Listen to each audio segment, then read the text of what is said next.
말씀 참고하겠습니다. 여러분, 성경에는 3대 산이 나옵니다.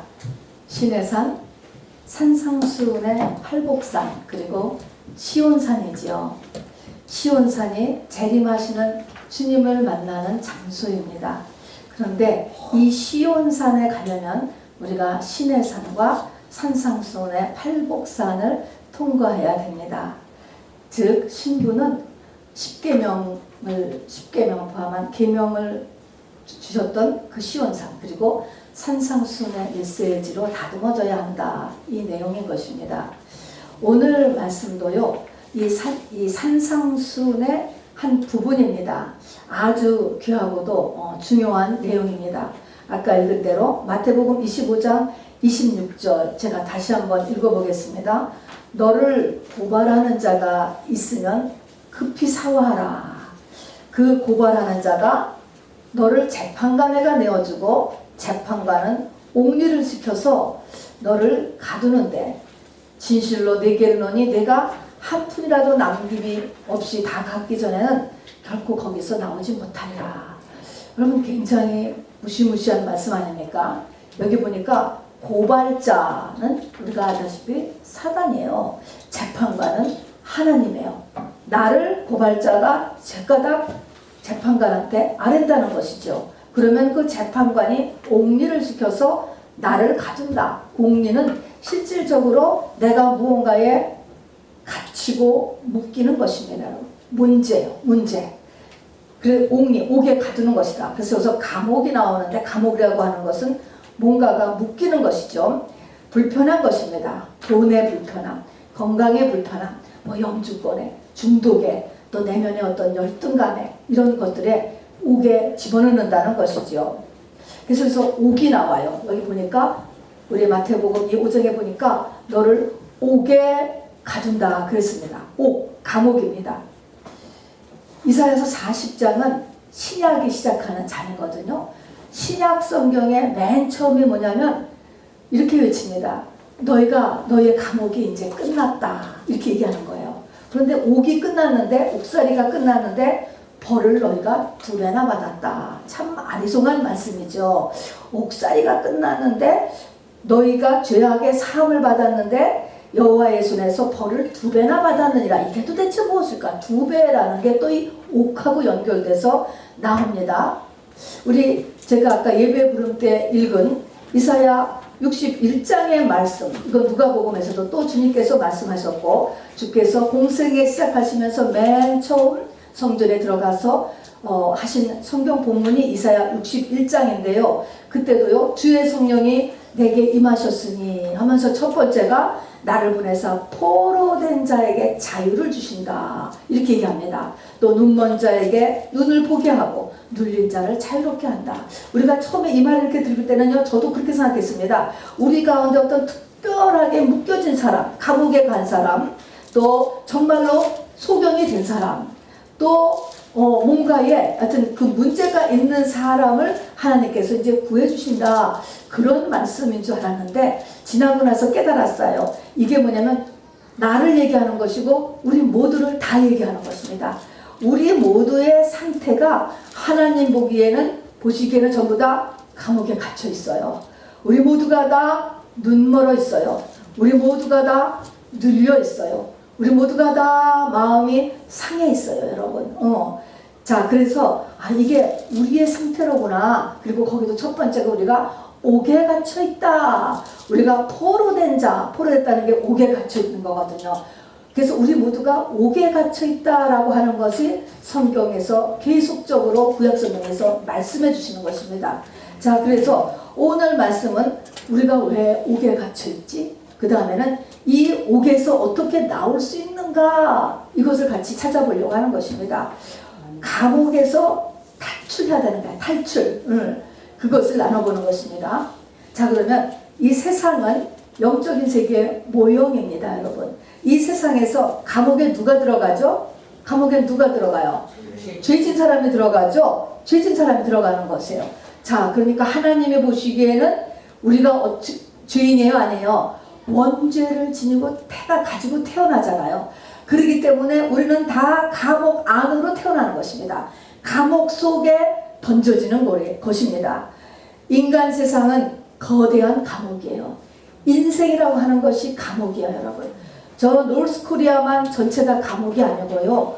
우리의 인생이 다 감옥이라는 것입니다, 여러분. 때때로 우리가 뉴스에 보면은 감옥에서 어떤 여자 죄수가 아이를 낳았다 이런 것을 듣고 우리가 막 이렇게 혀를 차는 그런 때가 있었습니다, 여러분. 자, 그래서 얼마나 비참할까. 그 아이는 거기가 고향인 줄 알고 또 거기가 전부인 줄 알고 살 텐데, 그런데 생각해 보니까 그게 사실은 우리 모습이에요. 그래서 솔로몬이 이것을 깨달았습니다. 해 아래 모든 것이 다 갇혀있다는 것을 알았습니다.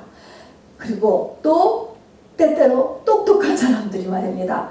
뭔가 인생의 답답함을 느껴요. 감옥인 것을 느끼는 것입니다, 여러분. 그래서 이 감옥을 탈출해 보려고 하지요. 죽을 힘을 다해서 뚫어보는 것입니다, 여러분. 자, 그래서 이 감옥을 뚫기 위하여서 죽으라고 돈을 벌기도 하고, 음악에 미치기도 하고, 출세에 미치기도 하고, 연구에 미치기도 하고, 여러분 무엇인가를 위해서 달려가는 것입니다. 자, 그런데 그것이 되는 듯 하지만 인생의 끝에 가서 보면은 하나도 다 안 되고 끝나요. 그럴 뿐만 아니라 그 중에 많은 분들이 자살로 끝나는 경우도 너무나 많습니다, 여러분. 안 되는 거예요. 전심을 다했는데 안 돼요, 여러분. 자, 여러분, 이 감옥은 사람의 이름으로 뚫을 수가 없어요. 자, 이 감옥을 뚫고 탈출한 분이 딱 한 분이 있는 거예요. 누굴 것 같아요? 예수 그리스도이신 것입니다. 예수님만이 이 감옥을 뚫었습니다. 자, 그러면 지금도 이 감옥을 하나님께서는 우리가 뚫고 나오기를 원하시는 거예요. 그러면 내가 이 감옥을 뚫어야지 돼. 모든 문제에서 벗어나는 것이에요. 뭔가 나를 부자유하게 하는 것에서 내가 탈출하는 것입니다. 이 모든 문제 해결이라고 할 수가 있는데요. 자, 모든 영적인 거는 과거나 현재나 영원토록 동일해요, 여러분. 그러면 지금도 누구만이 탈출할 수 있어요? 예수만이 탈출할 수 있는 것입니다. 자, 그러니까 이 거대한 감옥을 탈출할 수 있는 방법은 내가 예수가 되는 길이에요. 내가 예수가 되는 길은 다른 말로 하면은 내가 예수님하고 한 몸이 되는 거예요. 한 몸. 예수님과 한 몸이 돼야지만 탈출할 수가 있어요. 그 외에는 방법이 없는 거예요. 여러분, 오늘 말씀 제목을요, 어떻게 감옥에서 나오는가, 이렇게 말씀 제목을 마음에 들어서 더석해서 했는데요. 어떻게 감옥에서 나올 수 있죠? 예수와 한 몸이 돼서 나오는 거예요. 감옥을 탈출할 수 있는 존재는 예수밖에 없습니다. 그러니까 내가 예수와 한 몸이 되는 거예요. 자, 그러면 예수님과 어떻게 한 몸이 되죠? 예수님과 어떻게 한 몸이 돼요? 성경에 보니까요, 둘이 한 몸을 이룰지어다 많이 나와요. 이걸 결혼이라고도 이야기했습니다. 둘이 어떻게 한 몸을 이루냐? 둘이 하나가 되었다, 이렇게 있어요.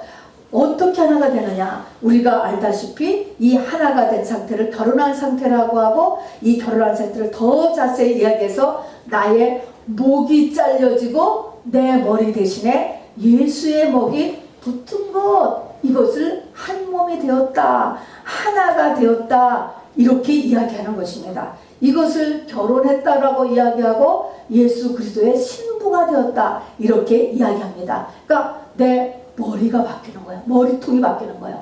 머리통이 바뀐다라고 하는 것은 더 구체적으로 이야기하면 나의 생각과 마음이에요. 또 이것은 다른 말로 하면 영이에요. 영이 바뀌는 것이죠. 새 사람이 되는 것입니다. 새 영을 받는 것이에요. 그리고 우리가 이것을 세상적인 용어로 하면 나의 생각과 마음이 바뀌어져야 된다라고 하는 내용인 것입니다. 이제 이 뒤에 가서 조금 더 자세히 보지만은요, 우선 우리가 거대한 감옥이 이 세상이라는 거예요. 인생이라는 것이 거대한 감옥이라는 것입니다. 그러면 감옥에서 해야 될 일이 첫 번째가 뭐냐면요, 여기 아까 마태복음 5장에 있는 것처럼 감옥은요, 고소자들로 가득 차 있는 것이 감옥이라는 거예요. 고소자는 거예요. 아까 같이 고소자가 우리를 금방 재판관한테 고소한다는 거예요. 그러면 재판관은 법에 의해서 나를 감옥에 집어넣는다는 것입니다. 그러면 옥리가 와서 나를 잡아넣는다. 마귀가 나를 고소하면 하나님을 그대로 시켜서 나에게 재정의 문제를 일으킬 수 있고 건강의 문제를 일으킬 수 있고 여러 가지 문제를 일으키는 것이 감옥에 집어넣는 것입니다. 여러분, 불편함이 일어나는 것이죠. 자, 그래서 첫 번째 할 것은 부지런히 회개하는 것입니다. 고소하는 자하고 급히 화해하라는 것이에요.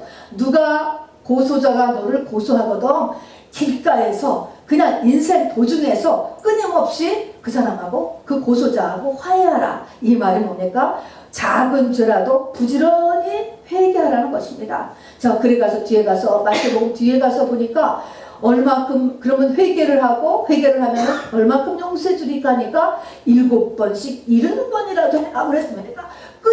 끊임없이 하루에도 여러분 정말 490번씩 여러분 회개하고 또 490번씩 또 용서해주고 여러분 이렇게 끊임없이 이 고소자에게 화해를 해서 내가 재판관에 넘겨가지 않도록 하라는 것이 감옥 생활의 베이직이에요. 여러분, 회개가 베이직인 것입니다. 그런데 회개로 끝나는 것이 아니고 하나님께서 지금 어디까지를 원하냐면 감옥에서 완전히 탈출하라는 거야. 이 완전해서 감옥에서 탈출하는 것입니다. 이것이 구원의 완성인 거예요, 여러분.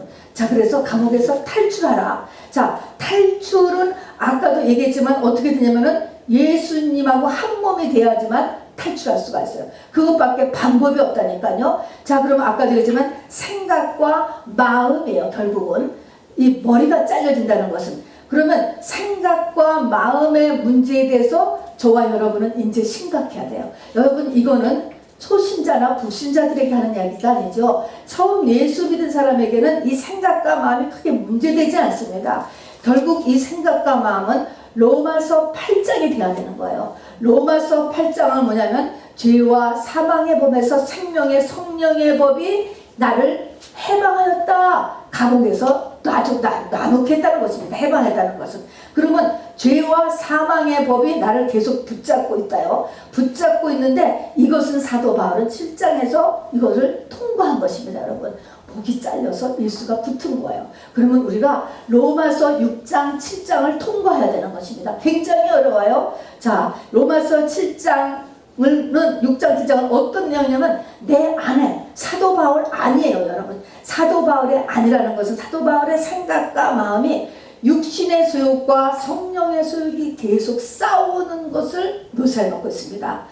바울 같은 사람이라 할지라도 율법에 정통한 바리새인이 다메섹 도상에서 하나님의 빚을 받은 그리하여서 사도에 들어간 사람이라 할지라도 이 육신의 소욕과 성령의 소욕이 싸워요. 또 다른 말로 하면은 하나님의 법과 죄의 법이 싸우더라는 것입니다. 두 법이 같이 역사한다는 것입니다.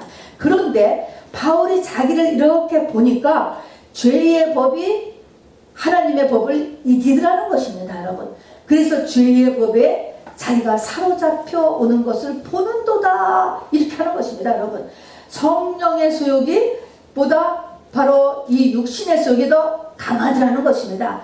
이 사이에서 로마서 7장의 이 사이에서 사도 바울이 이 1차, 2차, 3차, 4차의 선교 여행을 하면서 많은 고난을 겪은 게 나오죠. 고난을 겪고 이제 스트러글을 하시면서 바로 이렇게 로마서 8장으로 해방된 것이에요, 여러분. 자, 그래서 이 내 안의 생각과 마음의 전쟁에 우리는 이제 집중을 해야 될 때입니다.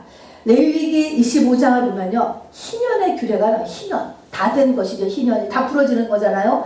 그 희년의 규례를 보면은 너희는 그 희년에는 스스로 난 것을 거두지 말고 내가 다스리지 아니한 포도는 거두지 말아라, 그런 것입니다. 스스로 난 것, 자생된 거예요. 스스로 난 것, 내가 다스리지 않은 포도는 거두지 말아라. 내 생각과 마음 속에 저절로 일어난 것, 저절로 일어난 것, 또 내가 다스리지 않았어. 어떤 생각이 일어났고 들어왔고 어떤 마음이 일어났을 때 그거를 그냥 거두지 않았단 말입니다. 내가 그것을 점검해보고 또 그것에 대해서 다시 한번 생각해보고 이렇게 한 것은 취하지 말라는 거야, 내 걸로. 그렇게 해야 희년을 맞는다는 거예요. 자, 우리의 생각에 5만 가지 생각이 들어가요, 여러분. 내 마음에 5만 가지 마음이 들어와요. 강해요, 여러분. 이것이 나를 이끌어 간다니까요. 바울을 이끌어 가는데 우리를 안 이끌어 가겠습니까? 되겠습니까? 이 마음의 움직임을 그냥 쫓아가지 말고 내 생각에 들어오는 생각을 다 성령의 생각으로 믿으면 절대 안 된다, 이것입니다. 그래서 스스로 난 것 거두지 마. 내가 다스리지 아니한 것 거두지 마. 이거 희년의 규례인 것입니다. 자, 그래서 이렇게 사도 바울같이 생각과 마음의 이 두 영적 존재의 전쟁에서 이기게 되었을 때요. 이래서 신부가 되었는데 이것을 겉사람이 죽었다, 이렇게 얘기하잖아요. 근데 이것이 결국은 자아거든요. 자아, 여러분. 이 자아라는 게 얼마나 강한지. 우리가 다 내가 왕 되어서 살지 않습니까? 이거 왕 안 시켜주면 우리가 전부 다 시험 드는 거 아니에요, 여러분? 그 맛에 살잖아요. 그런데 특히 어느 사회학자의 그 글 쓴 것을 보니까요, 1980년 이후로는 바로 인간의 최고의 목표가 자아 실현이 될 것이다. 자기가 우선이 될 것이다. 이렇게 해놓은 글을 봤어요. 그러니까 이 마지막 때로 이제 들어가는데 그게 1980년대부터 그렇게 된다니까 이것이 지금 무르익어 갈 것 같아요. 지금은요, 모든 게 뭐가 우선이 들어가요? 내가 우선, 나. 모든 게 나다. 내가 하나님, 자식도 이제 넘어가는 거예요. 그런 시기로 넘어간다라고 하는 의미에서 이 나라고 하는 것, 내 생각과 내 마음을 꺾는다고 하는 것은요, 굉장히 어려운 일에 들어가는 것입니다.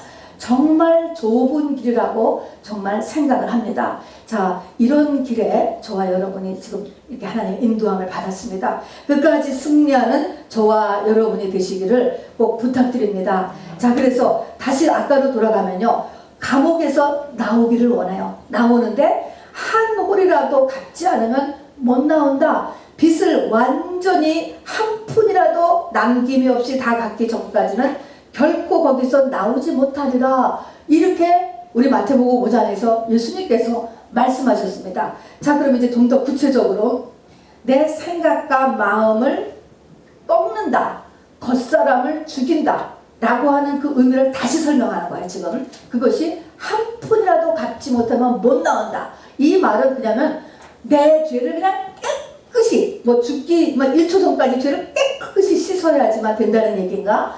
그게 아닌 거예요. 우리는 그걸 다 찾아낼 수도 없잖아요. 어떻게 내 죄를 다 찾아낼 수가 있냐고요. 그러니까 이 말의 이제 뜻을 이제 지금 해석하는 것입니다. 한 푼이라도 라고 이렇게 썼는데 그전 성경을 보면은 저는 그걸로 암송하고 있어요. 한 푼이라고 하지 않고 한 홀이라도 이렇게 써있죠. 한 홀이라도. 그게 더 좋아요. 그거 가게 번역상에 한 푼으로 바꾼 거예요.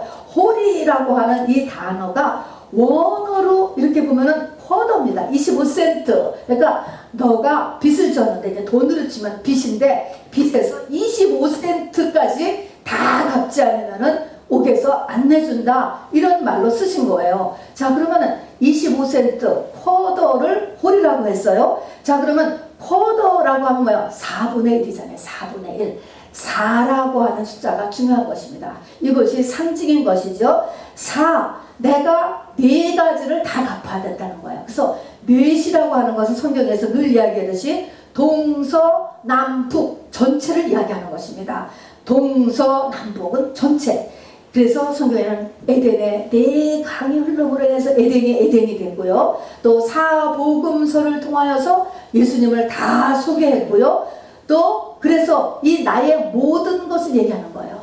자, 그래서 정말 내 안에 땅끝이에요. 내 안에 땅끝까지를 가서 이것이 다 점검돼야 된다. 이런 말이 바로 다 한 푼이라도 남김이 없이 갚기 전까지는 결코 거기서 나오지 못하리라 하는 것의 첫 번째는 네 가지 쿼터, 네 가지를 다 갚아야 된다 라고 다 돌아봐야, 내 모습 전체를 다 돌아봐야 된다. 두 번째는 4라고 하는 숫자는 사면이 똑같은 곳이 있어요. 사면이 똑같은 입방체가 여러분 뭘까? 지성소지. 지성소 여러분. 새 예루살렘 성도 입방체고요. 사면이 똑같은 큐빅이 지성소예요. 내 신앙이 성절 뜬 신앙이 아니고 성소 신앙이 아니고 지성소 신앙이 돼야 된다. 그 앞에 뭐가 있죠? 육체가 있죠. 휘장이 있죠. 이것이 찢어져서 내 신앙이 지성소 신앙이 돼야 된다 라고 하는 의미가 있습니다. 또 아까 이사야 40장 2절에서 보니까 신약이 들어오면서 이사야 40장은 신약인데 이제 복역의 때가 끝났다. 그런데 네가 여호와의 손에서 2배나 받았다. 이런 말이죠. 2배. 이 둘이라고 하는 숫자가 성경에도 항상 하는데 둘은 뭐를 이야기한다고요? 두 십자가입니다. 예수 십자가와 자기 십자가입니다. 내가 예수 십자가를 붙잡고 자기 십자가를 지고 죽은 사람, 이것이 바로 다 갚은 것이라고 하는 것입니다. 자, 그래서 하나님께서는 내가 다 간다라고 하는 의미는 예수와 하나 되는 것. 예수와 하나 된다는 것은 내 머리가 예수의 머리가 돼서 내가 여자가 되는 거지. 여자. 그렇게 아내가 되는 것. 이런 상태를 이야기하고 그것을 다시 또 동서남북, 지성소, 그 다음에 예수 십자가, 내 십자가 다 붙잡은 이런 상태인 것을 이야기하고서요. 이것을 하나님께서 나에게 막 또 부채질하기 위해서 너 부채질 하시면서 너 빨리 이 감옥을 탈출해. 감옥을 탈출해야 돼. 탈출해라. 탈출해라. 하고 또 탈출할 수 있는 사람. 그런 사람에게 부채질하는 것이 뭐냐 하면은 바로 고난을 주는 거예요. 여러분. 고난. 우리께서 에스겔서 아까 14장에 보면은요. 또 거기도 보니까 내가 너에게 4가지의 중한 벌을 주겠다. 거기서 4예요. 4. 이 4라고 하는 것이 다 이렇게 탈출 요건이에요. 탈출 요건. 지성소 신앙이 되라고 하는 것이 4입니다. 아까 읽으신 대로 에스겔서 14장에 4가지의 중한 벌. 조그만 것도 중한 벌이에요. 어떤 벌이냐면은 칼과 기근과 사나운 짐승과 전염병을 너에게 주는데 아까 읽은 대로 이 주는 것에 이유가 있다 라고 이렇게 써놨습니다. 그래서 여기서 우리가 깨달아야 되는 것이죠. 하나님이 이 4가지를 주는 것은 뭐냐면 여기서 뭐예요? 빨리 감옥을 탈출하라고 주는 거예요. 감옥을 더 괴롭게 만드는 거예요. 이 감옥 생활을요. 그래서 이 감옥이 천국인 줄 알고 살 게 아니고 너 빨리 나가 이 감옥에서. 그래서 이 4가지 중한벌을 준다는 것입니다. 칼은 두말할 것 없이요. 우리 마리아가 마음에 칼을 맞았다. 이렇게 예수를 잉태했을 때 그렇게 예언받은 것처럼 마음에 큰 충격이에요. 큰 상처를 받는 것입니다. 여러분. 자, 그래서 마음에 큰 상처를 받든가 기근 두말할 것 없이 바로 뭐 돈 문제입니다. 여러분. 뭐 영적인 기근일 수도 있습니다. 그 다음에는 사나운 짐승을 보낸다는 거예요. 이 사나운 짐승 성경에서요. 이 짐승은요. 창세기 1장에 보면 짐승과 사람을 만든 날이 같은 날에 만드세요. 몇째 날? 6째 날입니다. 그래서요. 짐승이나 사람이나 짐승은 사람인데 하나님의 형상을 나타내지 못하고 있는 사람을 짐승이라고 하는 거예요. 여러분. 짐승과 거의 다를 바 없는 거예요. 사람이라 할지라도. 근데 사나운 짐승을 너한테 보낸다. 아주 좋지 않은 사람을 내가 만나게 한다는 거예요. 내가 좋지 않은 사람과 엮이게 된다는 것입니다. 여러분. 이게 하나님의 큰 벌이에요. 감옥을 탈출하라고 하는 이 고난을 주신 것입니다. 그리고 4번째는 병입니다. 온역입니다. 온역. 자, 앞에 거 3가지만 보더라도 3가지가 나한테 있다. 마음에 큰 충격, 칼과 기근과 사나운 짐승을 만나면 당연히 병들 것 같아요, 여러분. 그래서 병이 바로 어떻게 든다. 그래서 이 사나운, 그래서 이렇게 4가지의 병을 주신다라고 이야기했습니다. 고난인 것입니다. 우리가 잘 아는 누가복음 15장에 돌아온 탕자의 비유가 나오잖아요. 나오죠? 탕자가 왜 돌아왔죠? 왜 돌아왔어요? 고난받아서 돌아온 거예요. 돼지 먹는 음식까지도 못 먹게 되었으니까 돌아왔습니다. 이 고난. 그래서 고난의 마음에 바닥에 떨어졌다가 아버지 집에 종이라도 하는 게 낫겠다. 그리고 돌아왔어요. 뭐가 없어졌을 것 같아요? 여러분, 자존심 꺾은 거예요. 아마 저 같아도 그래도 마지막 내가 자존심이 있지. 내가 아버지 집으로는 못 가. 아버지한테 내가 어떻게 하고 나왔는데 내가 그냥 아버지 집에 안 가고 여기서 죽으리라. 일말에 남은 자존심이죠. 아니면 내가 돈을 쬐끔이라도 벌어서, 아니면은 완전히 좀 다시 성공해서 그러고서는 돌아가야지. 요거 뭐예요? 아직 자존심이 남은 거예요, 여러분. 이 둘째 아들의 훌륭한 점은요, 자존심을 싹 버릴 수 있었다는 거예요. 아버지 집에 엄청 없이 갔어요, 여러분. 그게 뭐예요? 그게 감옥에서 탈출한 거예요, 여러분. 죽은 거예요, 겉사람이. 거기에 큰 역할을 한 것이 바로 고난인 것입니다. 바로 이 엄청난 이 기근과 그리고 사나운 짐승들을 만났죠. 이 둘째 아들이 말입니다. 자, 그래서 성경에 히브리서 10장 9절에 보면은 첫 것을 패함은 둘째 것을 세우기 위함이라 그랬습니다. 첫 것이 뭐예요? 나의 겉사람입니다. 나의 첫사람이에요. 여러분, 이것을 하나님께서 무너뜨리는 데는 이유가 있다는 거예요. 그를 붙잡지 말고 또 다른 것이 세워진다는 것을 잊지 마시기를 바랍니다. 자, 그러면은 내 겉사람이 죽어야 된다는 거 이제 확실하게 알았잖아요. 내 겉사람이 죽어, 내 머리가 잘려져야 된다라고 했어요. 또 나의 생각과 마음이 완전히 내 생각과 마음에서 성령의 소욕이 내 육신의 소욕을 이기는 단계로 진입해야 되는 거예요. 대부분은 못 이겨요. 못 이겨. 로마서 7장까지밖에 못 간다니까요. 강하게 역사하면. 근데 이것을 이기는 단계까지 갔다. 그러면 내가 그만큼 나는 됐나 안 됐나를 점검해보는 기준점을 하나님께서 마련해 주셨어요. 내가 그렇게 됐나 안 됐나를 우리가 어떻게 알 것 같아요? 내가 죄를 얼만큼 털었는지 내가 알까? 여러분, 성경 보니까 마귀는 거짓의 합이 마지막 때는 스스로가 다 속는다니까요. 그래서 네가 속용될 것과 네가 벌거벗은 것도 알지 못한다고 했는데, 이것을 알려주는 귀중한 징표 하나가 있는데, 그게 뭐냐면은 내 마음에 용서 못할 사람이 남아있느냐 없느냐, 이거라는 거예요. 용서라는 거예요, 여러분. 용서. 우리가 지금도 용서 못할 사람 하나도 없는 것처럼 우리가 다 저를 위시해서 이렇게 앉아있잖아요, 여러분. 이거는 껍데기를 이야기하는 게 아니에요. 이거 두고도 우리는 다 그럴싸하게 살 수 있어요, 여러분. 깊은 상처일수록 더 깊게 감추게 됩니다, 여러분. 그게 아니고 하나님이 우리의 속을 다 보고 계세요. 그 속에서 정말로 내가 중심에서 용서하지 못할 사람과 용서하지 못할 사건이 얼마큼 있느냐, 이것이 바로 내가 죽은 징표라는 거야. 징표. 이것을 하나님께서 지금 바로미터로 주셨다는 것입니다, 여러분.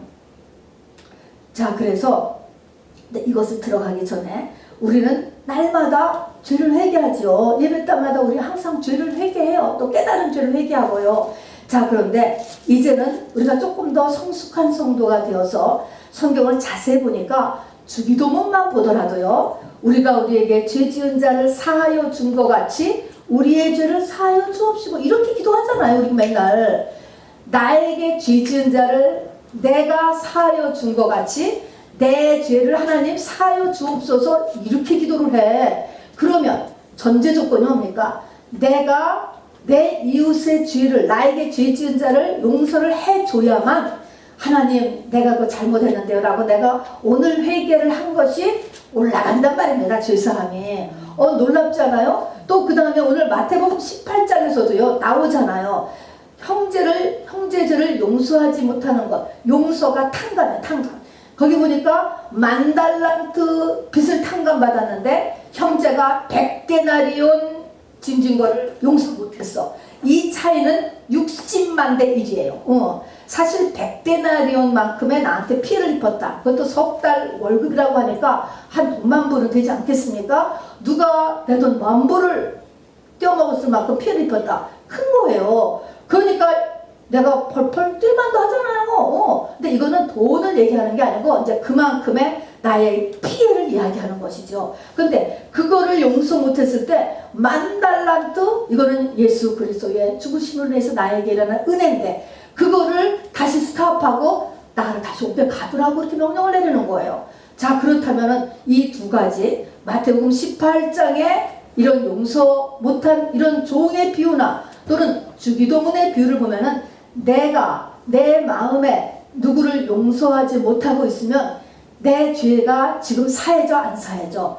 아직 사해지지 못하고 그냥 쌓여있어 공중에. 이것은 내가 용서를 해줬기 우르르 이제 내려와서 내 죄사함이 일어나는 거예요. 모든 것은 죄사함이 일어나야 풀어지는 거예요. 다 죄에 묶여 있잖아요. 내가 굉장히 열심히 회개를 하는데 그 회개가 뭐예요? 워킹을 안 하고 있는 거예요 지금. 자, 그래서 이게 묶여서 지금 공중에 지금 그대로 떠 있다고. 이게 지금 안 내려오고 안 올라가고 이런 상태인 것입니다.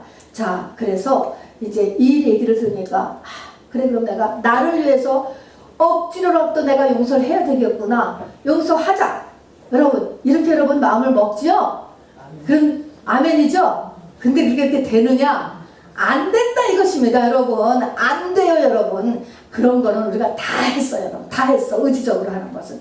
이때의 용서라고 하는 것은요, 내 의지적인 노력으로 될 수 있는 거 아니고요, 극도의 덕스러움과 인내를 가지고 되는 게 아니에요. 중심의 용서, 중심에서 용서하지 아니하면 할 때 중심에서 용서는요, 성령이 아니고서는 할 수가 없는 거예요, 여러분. 용서는요, 내 믿음밖에 못해요. 진짜 용서는 말입니다. 딴 거는 그냥 참고 사는 거예요. 잊고 사는 거예요. 내가 필요에 의해서 그냥 공존할 뿐인 거예요, 여러분. 이런 거는 안 받아줘요, 영계에서는요. 뭐 그런 사람이 나쁘다는 게 아니고요. 사람의 본성이 복수예요, 복수. 그렇죠. 페어해야 되잖아요, 당연히. 그러니까 안 없어지는 것입니다. 이것은 성령만큼 바로 이것이 덮여지는 거예요. 자, 그래서 이것은 하나님밖에 못한다. 자, 그래서 예수님이 돌아가시면서 십자가성에서 7마디 말씀이 있잖아요. 가상칠언이라고 하잖아요. 그게 예수님의 전체 사역을 나타내는 것이라고 했는데, 그 가상칠언의 첫 번째가 뭡니까? 주여 저들의 죄를 용서하여 주옵소서. 이렇게 얘기합니다. 용서부터 했습니다. 용서. 예수님이 용서하셨기 때문에 예수님만이 하실 수 있는 거예요. 내 안에 계신 예수의 분량만이 하실 수 있는 거예요. 할 수는 있죠. 되는데 내 힘으로 되는 게 아니고 내 안에 계신 주님이 하신다는 것입니다. 내가 예수가 되지 않고는 불가능한 거예요. 불가능한 거예요, 여러분. 자, 그래서 우리가 지난 5월 마지막 오순절을 세웠습니다. 2000년 전 오순절로 인하여서 역사적인 120명의 예수가 탄생하였고, 그 예수로 인해서 교회가 탄생해서 오순절을 2000년 전 오순절을 교회 생일이라고 하는 것입니다. 그 신부의 특성은 뭐냐면 첫 번째가 뭐라 그랬습니까? 여자가 되었잖아요. 권위를 아는 사람이 됐다고 그랬습니다. 권위.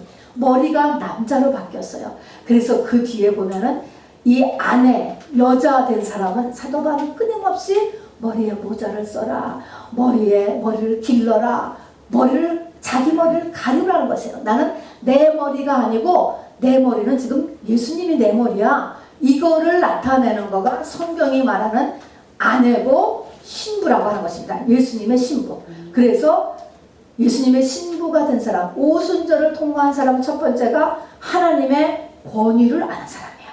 권위를 아니까 권위한다는 것은 하나님의 권위에 순종을 하는 사람이죠. 이게 아내죠. 자, 두 번째, 그렇게 신부가 된 사람의 사명이 있다 그랬죠. 신부의 첫 번째 사명이 뭐라 그랬습니까? 중보기도지, 중보기도. 하나님은요, 아내의 말을 듣는 거예요. 예수의 말을 듣는 것이지 그냥 막 떼글떼글 굴렀다고 막 쫄랐다고 이루어지는 게 절대로 아니에요. 모든 기도는 모든 종교에 다 기도가 있어요, 여러분. 100일 기도, 1000일 기도, 뭐 엄청나게 10,000배, 20,000배 얼마든지 많아요. 그것 갖고 되는 것이 아니고요. 예수가 한 기도를 들으시는 거예요, 여러분. 아내의 말을 남편이 들어주는 거예요. 신뢰도 첫 번째니까, 동일이니까. 자, 이제 오늘은 신부의 특징 세 번째요. 신부의 특징. 신부만이 할 수 있는 게 뭡니까? 용서인 거예요. 참된 용서를 할 수 있는 것입니다, 여러분. 우리가 창세기를 보면요, 아브라함과 이삭과 야곱과 요셉의 이야기, 4대의 이야기로 끝이 납니다. 아브라함은 성부의 모형, 이삭은 성자의 모형, 야곱은 성령의 모형이고요. 마지막 4대 요셉은 성도의 모형이에요. 이 성도가 어떻게 끝납니까? 성도인 요셉이 어떻게 끝나냐면은 형제들을 용서함으로 끝나는 거예요. 이게 용서함으로 모든 일을 일궈 나가잖아요. 용서. 그렇게 본다면 하나님께서는 모든 성도가 다 이 용서의 경지에 이르기를 원하는 것이죠. 용서의 경지에 이른다는 것은 신부가 되기를 원하는 것입니다. 자, 그래서 하나님께서 그렇게 원해요. 모든 사람이 다 새 예루살렘성에 들어가기를 원하시고 모든 사람이 다 구원의 완성에 이르기를 원하신단 말입니다. 자, 근데 요셉의 이야기를 우리가 다 알 거예요. 요셉은 10대 때 억울하게 당했죠. 형제들한테 모함받아 팔려나갔습니다. 인신매매 당했어요. 그러나 그 전부터 요셉은 어린 나이에 어머니를 잃었습니다. 여러분, 이복 형제들, 이복 어머니들 사이에서 자라났습니다. 그런데 귀한 것은 정말 하나님의 손길이 있는 거죠. 요셉은 그 아버지 야곱과 이삭이 그때까지 살아있어 어린 시절 바로 열심히 이 성경 공부를 하나님을 대해서 성경 공부를 시켰다는 것을 우리가 성경을 보면 알게 됩니다. 어쨌든 요셉은 굉장히 정말 힘든 어린 시절에 그리고 또 억울하게 형제들에게 팔려나가서 또 억울하게 누명을 썼고 억울하게 감옥에 갇히고 또 감옥에서도 고통의 기간들을 보냈습니다. 시편 105편에 보면은 쇠꼬챙이가 그의 머리를 뚫는 것 같은 내면의 고통을 받았다. 쇠사슬이 그의 혼을 꿰뚫었다 그랬습니다. 엄청난 고난을 고통을 받은 것입니다. 그러나 언제까지야? 하나님의 말씀이 응할 때까지다. 하나님이 정하신 때가 있었다는 거예요. 엄청난 환난과 고통이 있었지만 때가 있어요. 그 때가 뭐예요? 그리스도 안에서 겉사람이 죽을 때까지였어요. 하나님이 이걸 정확하게 보시면서 거기에다가 하나님께서 이렇게 칼과 기근과 사나운 짐승과 병을 보내시는 거예요. 자, 그래서 결국에 가서 겉사람이 죽고 나니까 하나님이 그 다음에 쫙 올리기를 시작을 하고 나중에 형제들이 이제 7년 흉년을 만나서 이 요셉을 만나러 왔잖아요. 요셉을 만나러 온 게 아니죠. 양식사로 왔다가 만난 거죠. 그렇게 했을 때 요셉이 뭐라고 그 형제들에게 이야기합니까? 이제 알고 난 다음에 나를 너희들이 팔았다고 해서 근심하지 마소서, 한탄하지 마소서. 하나님이 생명을 구원하시려고 나를 당신들보다 먼저 보내신 것입니다. 하나님이 당신들을 구원하려고 나를 하나님 앞으로 먼저 끌어온 것이다. 그런 것입니다. 나에게 믿음을 주기 위하여서 바로 그런 고난을 허락하신 것이다. 그런 것입니다. 내가 당신들의 생명을 구원하기 위해서 나를 당신들보다 먼저 애굽을 보냈다. 이 말은 믿음을 먼저 주기 위해서 나를 끌어당긴 것이라는 것입니다. 그 다음에 당신들의 생명을 구하실 뿐만 아니라 만민의 생명을 구하기 위하여서 그랬다라는 것이에요.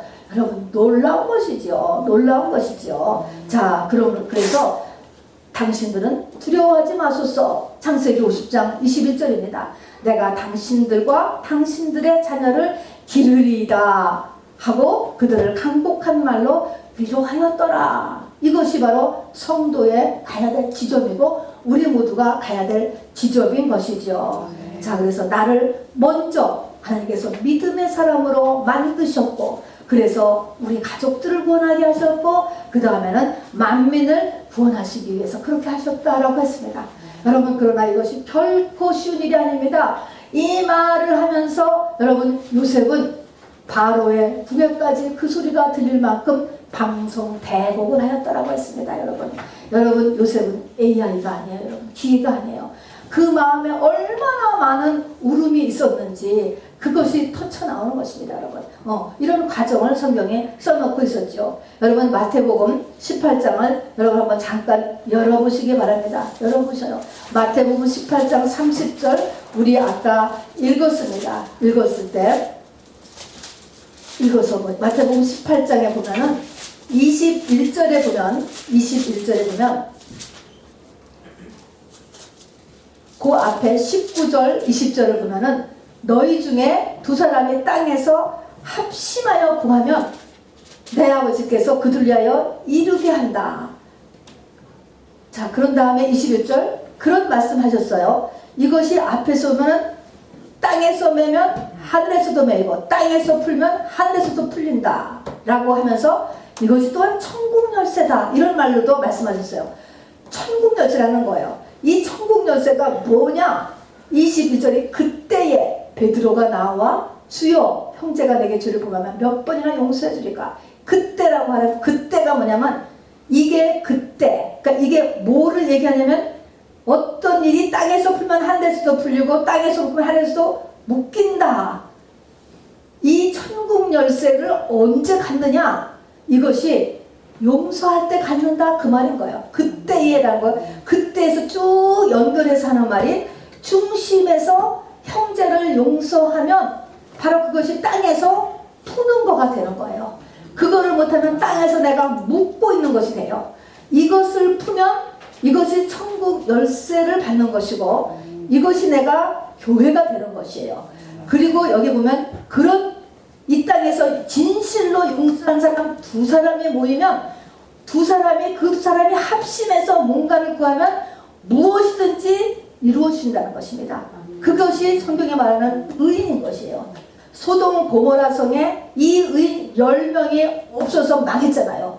이런 사람이 10명이 있으면 나라가 구원된다는 것입니다. 여러분 얼마나 중요합니까? 여러분 그 어떤 데모를 하는 것보다도 내가 의인이 되면 소돔 고모라 성에 10명이 없어서 망했어요. 이렇게 중심에서 용서하고 사람을 용서하고 사건을 용서하고 이렇게 했을 때 바로 소돔 고모라 성을 구한다니까요. 여러분 이런 사람 둘이 합해지면 무엇이든지 이루어진다니까요. 자, 너무나 귀한 영적인 이게 키가 됩니다.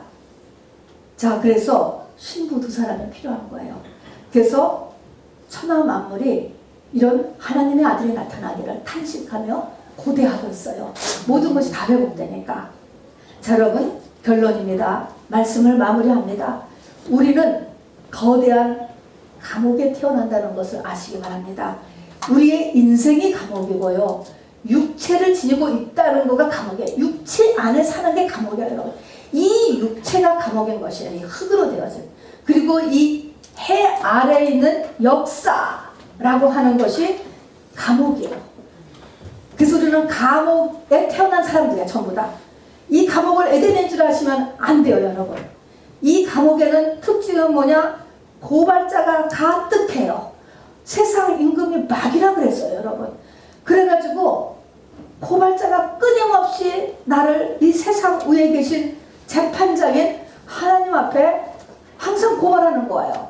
맨날 고발해요. 그래서 우리가 첫 번째 할 일은 끊임없이 회개해야 돼. 일단 끊임없이 발견되는 즉시는 끊임없이 회개해야 되는 거예요. 7번씩 70번이라도 또 끊임없이 회개를 하란 말입니다. 그런데 그렇게까지 하는 것으로서 인생이 끝나지 말고 더해서 하나님은 감옥에서는 나가라, 탈출해라, 거기까지 원하는 거예요. 탈출해라. 이 탈출하려니까 어떻게 탈출해요? 몸값을 완전히 다 내야 된다는 거야. 빚을 25텐트까지 다 갚고 돈을 다 내야지 나를 자유인으로 내준다는 거예요. 그 구체적인 방법이 뭐예요? 내가 예수님과 하나 되는 것, 결혼하는 것이라고 성경이 얘기하는 거예요. 이것은 다 비밀이죠. 그 비밀은 뭐예요? 목이 잘리는 것.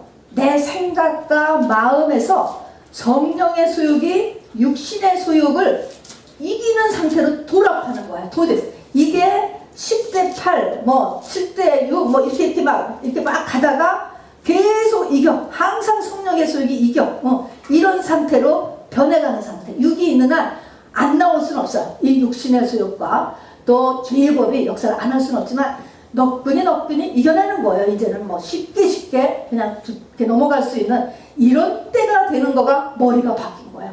그러면 내 이름이 아니고 내 이마에 아버지의 이름과 그리고 아들의 이름이 써 있어요. 그는 영계에서 봐도 저 사람은 예수님이야, 하나님이야. 시온산에 서 있는 신부들이 이마에 아버지의 이름과 아들의 이름이 적혀 있다고 그랬잖아요. 영으로 봤을 때 그런 모습인 거예요. 이런 신부죠. 자, 그래서 탈출하라고 한다는 것입니다. 탈출하기를 원하는 사람, 잘하는 사람에게 하는 거예요. 잘하는 사람, 요셉같이 괜찮은 사람한테 하나님께서는 칼과 기름과 사나운 짐승과 질병의 4대 고난, 이 4라고 하는 것이 바로 신부에게 해당하는 숫자예요. 동서남북한 4라고, 완전함을 이야기하는 거예요. 완전함을 위한 고난이 죽을 사자, 우리가 싫어하는 사자인 것입니다. 그래서 칼과 기름과 사나운 짐승과 질병의 4대 고난을 자꾸 퍼부어 주어. 하나님, 나 이만큼은 나 다 죽었어요. 다 죽었어요. 나 하나님, 난 더 죽을 것도 없고요, 내려갈 것도 없어요. 그렇다면 하나님은 지금 너를 들여다보라는 거야. 네 안에 바로미터가 있다는 거야. 그게 뭐예요? 마음속 깊은 곳에 용서 안 되는 사람, 용서 안 되는 사건이 있다는 거예요, 여러분. 이것이 바로미터라는 것입니다, 여러분. 이게 죽은 정도라는 거예요.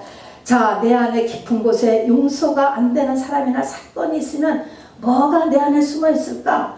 분노가 숨어 있어요. 혈기가 숨어 있어요. 독이 숨어 있어요.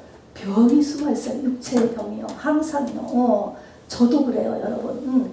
육체 고질병이 반드시 생기게 돼요. 이렇게 되면은요. 자, 그래서 이런 것들은 어떻게 되느냐? 의지로 한대요, 여러분. 하려고 얼마나 그랬겠어요. 안 되는 거야, 여러분. 내가 예수가 될 때까지입니다, 여러분. 자, 진정한 용서, 깊은 용서, 이거는 예수님만이 하는 거예요. 성령으로만 할 수 있는 거예요. 인간의 의지는요, 뼈를 깎아도 안 되는 거예요. 그거는 인간으로서는 안 된다 하는 것입니다. 여러분, 왜 하나님께서 이런 일을 나한테 버리실까? 여러분, 국가 없어집니다, 여러분. 예술 없어져요. 음악, 아트, 문명, 테크놀로지 다 사라져요, 여러분. 사라져요. 그러나 우리가 지금 배하고 있는 지금 이 사람이죠, 사람. 여러분, 사람은요, 죽어서 없어지는 존재가 아니에요.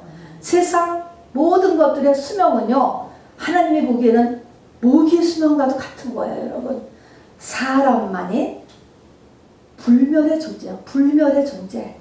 불멸의 영광의 존재가 되게 하기 위해서 하나님께서 나에게 이런 일을 행하시는 거예요, 여러분. 그래서 우리가 이 영생, 영원, 내생, 이 파트를 생각하지 못하면 이 땅의 일이 해결이 안 돼, 해결이. 그래서 이게 믿음의 눈으로 봐야 되는 것입니다.